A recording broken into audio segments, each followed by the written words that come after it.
So Zack Snyder's Justice League version is basically the redacted version of what we got in late 2017 in theaters, mainly because of all of the harsh criticisms towards Zack Snyder and his vision for the DCEU.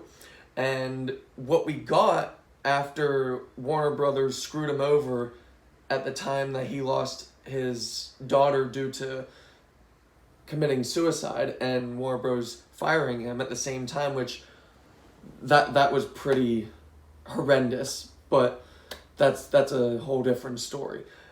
So outside of that, what we got because of that was a firing of a main director and a hiring of a secondary director in Joss Whedon. He's known for directing the Avengers films, writing and co-writing a lot of the Marvel films. So in late 2017, what we got was a behemoth of mixed proportions between Zack Snyder's copy of Justice League and mixed in with Joss Whedon's version. And it was about 2 hours long, and it was hailed as the shortest running film in the DCEU as of current in 2017. And back when I watched it in theaters, that Frankenstein of a beast, I didn't particularly like it. It wasn't god-awful, but it wasn't really good by any means.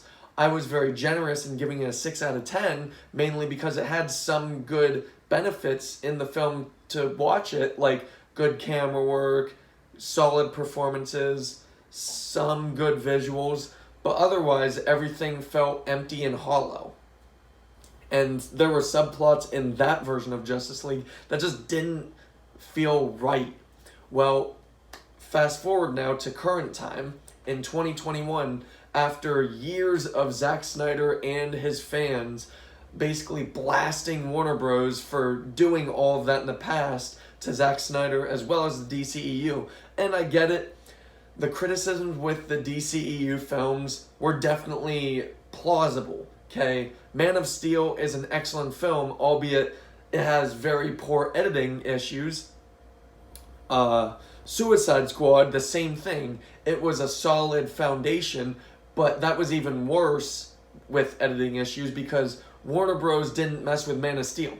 Warner Bros. Went in and they messed with Suicide Squad. They had a 2.5 to 3 hour vision of a film that Warner Bros. Forced them to condense into, it was about 1 hour and 55 minutes, that of the Suicide Squad.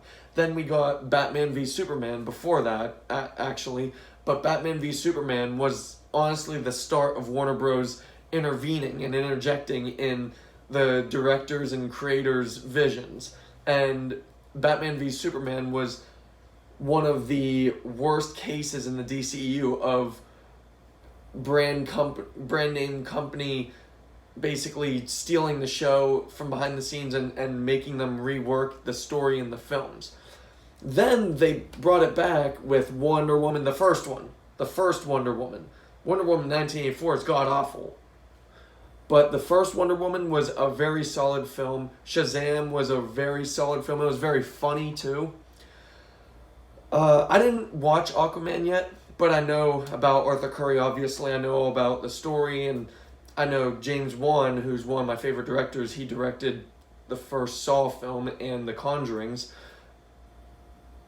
And one of the Fast and Furious films. I forgot about that. But otherwise, outside of that, so now we have some backstory of the DCEU as well as my initial input to the Justice League, the theater film, and all the others. Now, my personal thing about Justice League, Zack Snyder's Justice League in 2021 now, is, and I had really sharp criticisms before I even started watching the film because I thought it was going to be a Frankenstein beast in its own merit. I thought it was just going to be scenes just kind of stitched together that were just kind of closed off into a shelf. Boy, was I wrong. Justice League is a film. And I mean, it is one of the best DCEU films. Okay, Zack Snyder, who has helmed the director's chair for 300, Watchmen, Man of Steel, Batman v Superman. I believe that's it, other than the Justice League. And what I can say out of all those films is his number one best film is Watchmen, the director's cut. The theater version is still a really good film, but the director's cut of Watchmen is a 10 out of 10. Zack Snyder's Justice League, and it is 3 hours and 54 minutes. Zack Snyder's Justice League is definitely the second best. That's not without its flaws, and we'll get into that. Oh, we will get into that. But what I can say, though, is Zack Snyder, he has a notorious record for giving you awe-inspiring, glorious visuals, bombastic action sequences, kind of like Michael Bay. But Zack Snyder was a better writer than Michael Bay. I will give him that. He's nowhere near the best. He's not the likes of Christopher Nolan. He's not the likes of Quentin Tarantino or Denis Villeneuve, however you say his last name. But Zack Snyder, when he's writing and making Zack Snyder-esque films, they're always at the very least entertaining. They're not always good, but they're always at the very least entertaining. That's where Watchmen and the new version of Justice League, or the original version of Justice League, comes in. Where, okay, Watchmen, for example, was entertaining, but it was so plot heavy. It was so mesmerizing. The performances were awe-inspiring. It looked perfect visuals. Nothing stuck out more than another thing. Watchmen director's cut was phenomenal. 10 out of 10, like I said. Zack Snyder's Justice League is basically another Watchmen with a lot more flaws. It deals a lot more in plot-heavy direction. It's very focused. It has very deep history, which is like Watchmen. But I mean, Zack Snyder's Justice League, it's not the likes, the deep history is not the likes of The Hobbit or The Lord of the Rings anthology, but for the DCEU especially, the history in Zack Snyder's Justice League is very rich. Not only do you discover history behind why Darkseid and Steppenwolf are doing all of these things against all of these worlds, and Earth especially, you find out a bunch of backstory and the origins on why they're doing this stuff.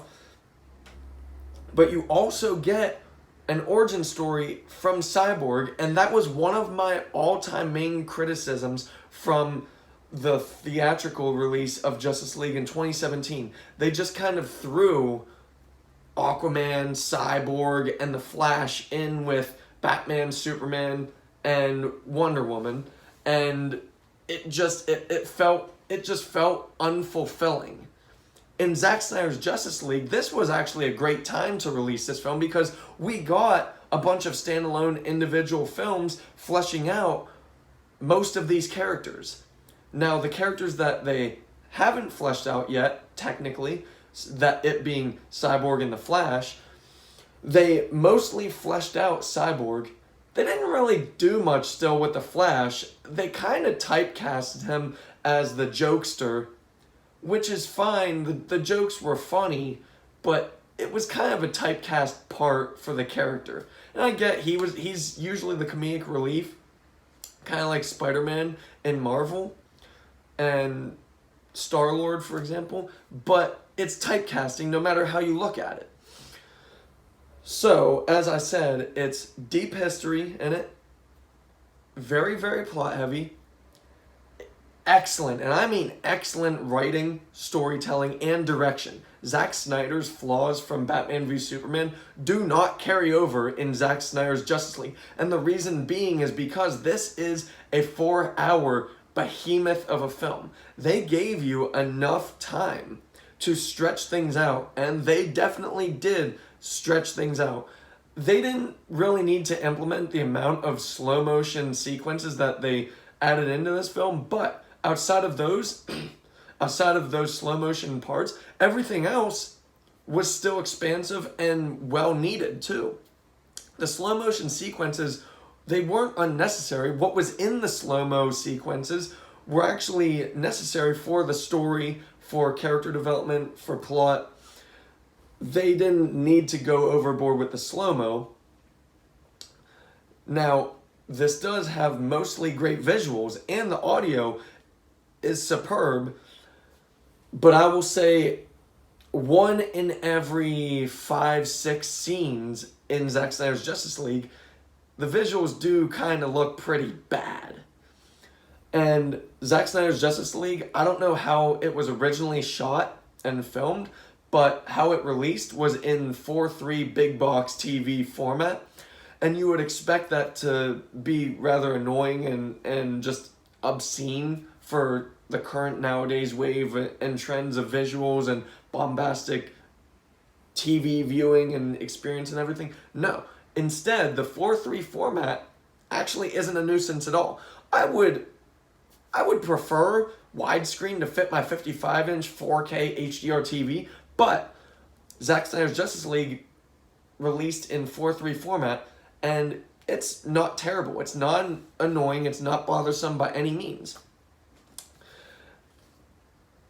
All around, it's good performances. Even Steppenwolf, the actor that mocapped and all of that for Steppenwolf. Now, I will say, we still don't get that much origin story of Steppenwolf. Compared to the 2017 theatrical release, he is more of just kind of a big brute follower than kind of a mastermind. In 2017's Justice League, there wasn't too much dark side in that, so Steppenwolf seemed like the big bad, taking control of everything. In Zack Snyder's Justice League, he is basically, essentially, the brute follower for Darkseid, and they are very heavy-handed in the main plot revolving around Darkseid, as well as certain other main plots I won't spoil, but it does, by the end of Zack Snyder's Justice League, it's its own film that was continuing the DCEU trend of the heavy-handed stories. I hope that this release teaches Warner Bros. To let Zack Snyder continue. I honestly don't believe it's going to continue, at least in the same direction Zack Snyder originally wanted to go. But Zack Snyder's Justice League, nevertheless, is still a great stepping stone for Warner Bros. Opening their eyes and seeing that Zack Snyder can make excellent films still. Okay, Watchmen is a 10 out of 10, no matter how you slice it. Zack Snyder's Justice League is almost on par with that, but not really. Like I said, there are a lot of gripes, mostly small gripes, but gripes and criticisms nevertheless. So we'll get into those because I pounded in the positives already, so the negatives.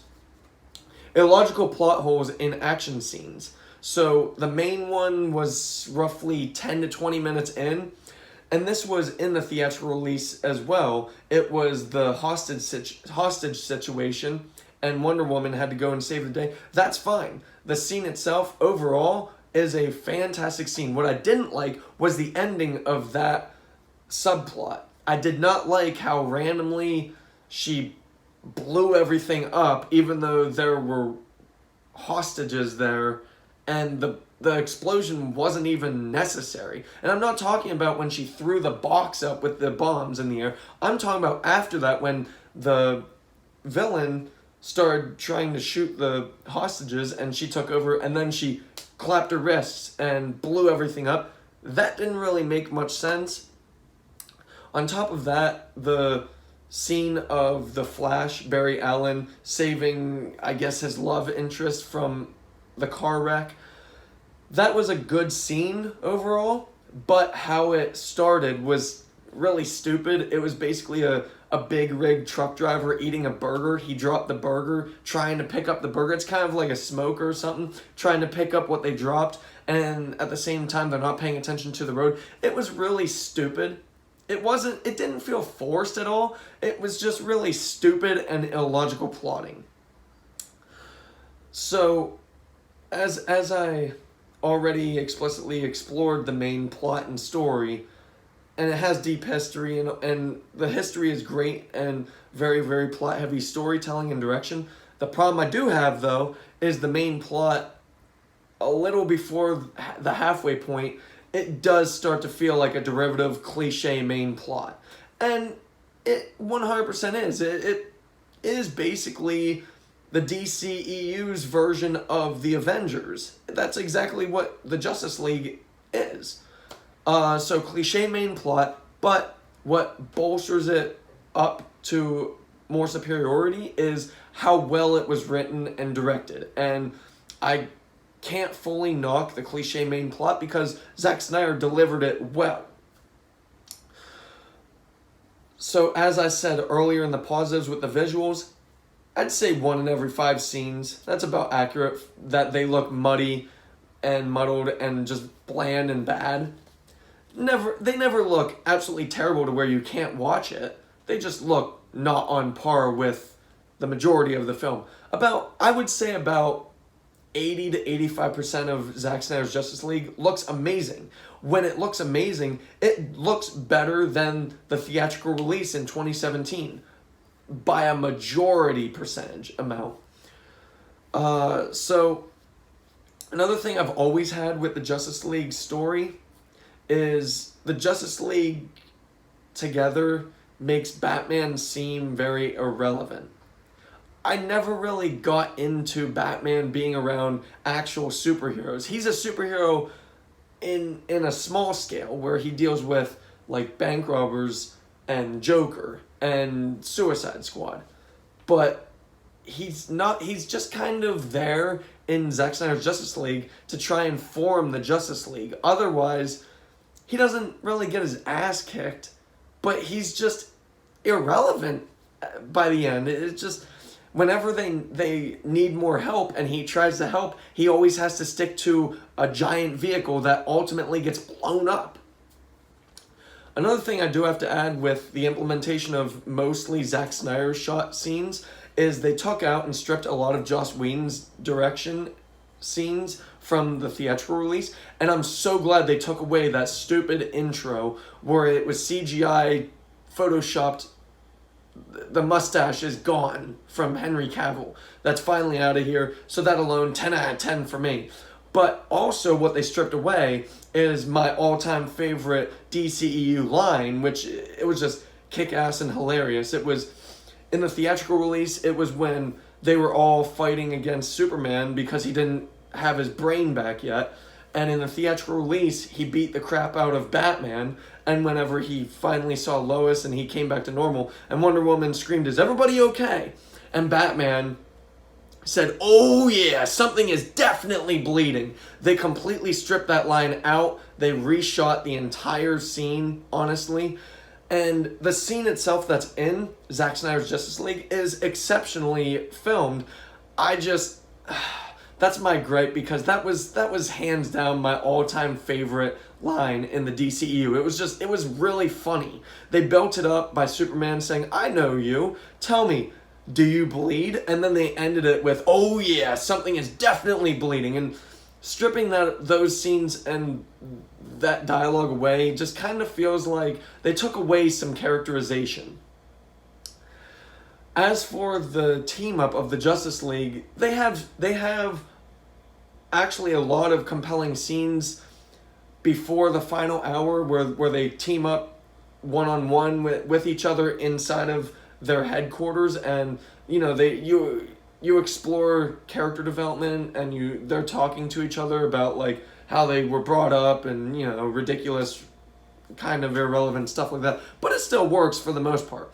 The biggest gripe I have of Zack Snyder's Justice League is the fact that every violent sequence works extremely well because of the direction. It's very well paced, very well directed, very focused up until the final hour.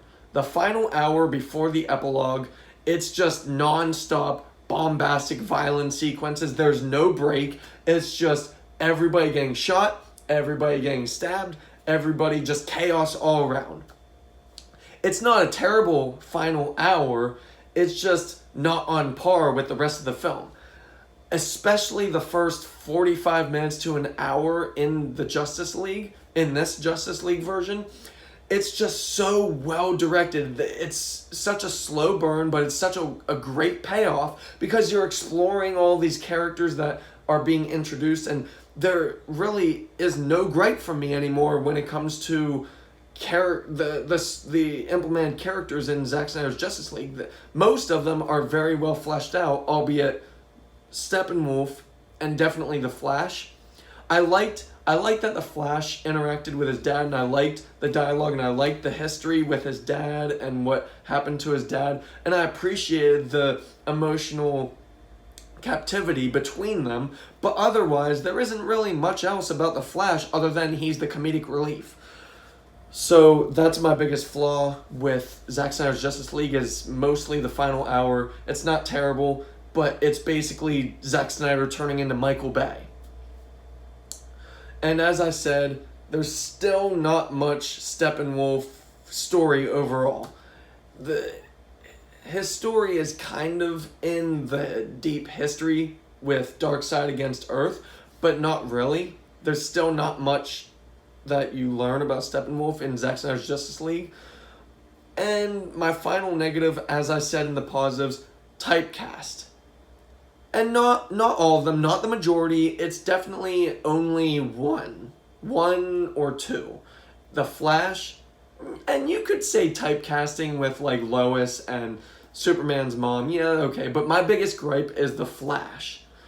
He's in this film. He's barely fleshed out with his dad, and those scenes, that dialogue is excellent. But that's about all you get. Outside of that, you get the Flash's one-up, one-liner zingers that are supposed to be comedic relief, which they are funny. They're on par, at least, with Batman's line when Barry asks him what his superpower is, and Batman turns and says, "I'm rich." That's funny. And so the Flash's lines are funny as well. But, like I said, there's not much else outside of the Flash's dad's prison story and his comedic relief jokes. That's really all the Flash is in this film. And that sucks, because one of my biggest gripes with the 2017 theatrical release of Justice League is they didn't explore Cyborg and the Flash really at all. They definitely explore, especially Cyborg in this film. And Cyborg is a very pivotal character. Him, his dad, his backstory, it's all pivotal, it's all relevant, it's all great as well. So, overall, Zack Snyder's Justice League it was honestly very astounding for me. I started the film and it warned you the 4:3 format, and like I said, I came in expecting it to just be stitched together scenes, but it's its own very focused, full-length, 4-hour film. And Lord of the Rings, The Return of the King, Extended Edition did a 4-hour runtime justice. Zack Snyder's Justice League, no pun intended, but does the 4-hour runtime justice. I do think they could have just done something else in the final hour, but overall though, Zack Snyder's Justice League is phenomenal. The first hour will have you hooked because of the well-paced tone and direction and writing. It's a very slow burn. It does pick up, but the first hour is the first word that comes to my mind is mesmerizing. It's not a film that is going to instantly reach out and grab you from violent sequences. This is a slow burn film up until the end. And even the epilogue has its own slow burn, and the epilogue isn't really as well paced as the rest of the film, but the film overall is very well paced, very well written, very well directed, mostly great looking, and definitely sounds very superb compared to most. But we've got the illogical plot holes in the action, we've got cliche main plot, some bad looking scenes in between a lot of the good looking scenes. That, like I said, that final hour, not much Steppenwolf backstory, though I do appreciate his presence in this alongside Darkseid, and typecast, character, and jokes. So again, overall, Zack Snyder's Justice League for me is an 8 out of 10. And about a half hour before the final hour, I was sitting at a pretty 9 the whole way through this film. But it was the final hour that I wouldn't have felt good about myself if I had given this a 9 by the end of this film. I felt this was an 8. It's a great film. Watch it. It's definitely one of the better DCEU films.